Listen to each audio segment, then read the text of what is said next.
مجرد اللہ کی رحمت پر اعتماد کر لینا، یہ بھی شیطان کے دھوکوں میں سے ایک دھوکہ ہے۔ بہت سارے لوگ عمل نہیں کرتے ہیں، نماز چھوڑ دی اور عبادات چھوڑ دی، اللہ کے حکموں کو توڑنا شروع کر دیتے ہیں، گناہ کرتے ہیں۔ جب ان سے کہا جاتا ہے کہ آپ یہ غلطی کیوں کر رہے ہیں، آپ اس کو چھوڑ دیجئے، یہ بہت غلط کام ہے، آپ یہ حکم کیوں نہیں ادا کرتے، اللہ تعالیٰ کا پورا کیوں نہیں کرتے، فوراً ان کے ذہنوں میں کیا آتا ہے؟ اللہ غفور الرحیم ہے۔ تو اللہ کی رحمت پر نگاہ رکھنا اور اپنی ذمہ داری پر، اللہ کی شریعت پر نگاہ نہیں رکھنا، یہ بھی ایک عذاب ہے، یہ بھی ایک گمراہی ہے۔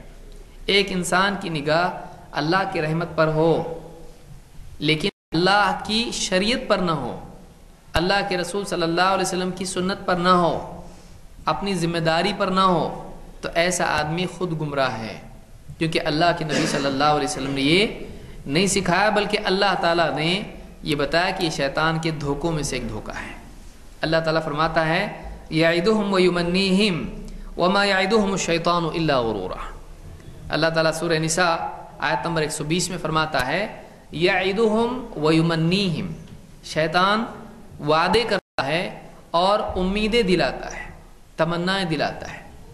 شیطان وعدہ کرتا ہے، ارے کچھ نہیں ہوتا، اللہ مغفرت کرنے والا ہے، ارے کچھ نہیں ہوتا ہے، ایک لمبی عمر تیرے پاس پڑی، ابھی جوانی میں بڈھا بن جائے گا داڑھی رکھ کے، ابھی جوانی میں، ابھی یہ کوئی عمر ہے تیری تقویٰ کی، ابھی تو لذتیں اٹھانے کی زندگی ہے، بعد میں جب تو بوڑھا ہو جائے گا، جب لذتوں کا وقت ہی نہیں رہے گا، تب سب چھوڑ دینا، تب عبادت کرنا، تب حکموں پہ عمل کرنا اللہ تعالیٰ کے، ابھی کوئی عمر ہے تیری کرنے کی۔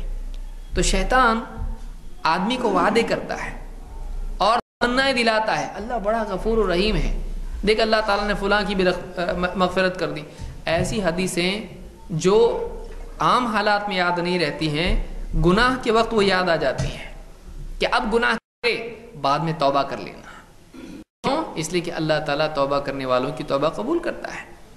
تو شیطان وعدے کرتا ہے، امیدیں اور تمنائیں دلاتا ہے، زندگی کے لمبا ہونے کی امید، موقع ملنے کی امید، اللہ کی رحمت کی امید۔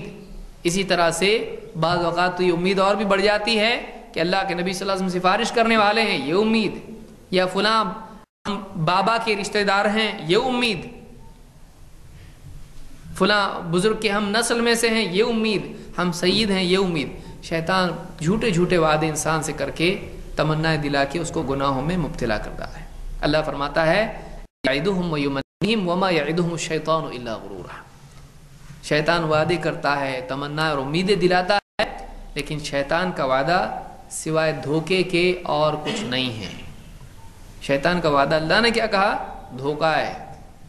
ایک آدمی کی جہالت اس سے زیادہ کیا ہوگی کہ وہ اللہ اور اس کے رسول کے وعدے اور حکم کے مقابلے میں شیطان کے وعدے اور اس کے حکم کو ماننے لگ جائے۔ اس نے انتخاب کس کا کیا؟ چنا کس کو اس نے؟ تو اس بات کو یاد رکھیں کہ شیطان امیدیں اور وعدے دلاتا ہے، وعدے بتاتا ہے اللہ کی طرف سے، اور حدیثوں کے، آیتوں کے غلط مطلب ذہن میں ڈالتا ہے، ایسا مطلب ڈالتا ہے جو عمل کی بجائے بے عملی کی طرف لے جائے، جو نیکیوں کی بجائے گناہوں کی طرف لے جائے۔ تو یہ ایک گمراہی ہے۔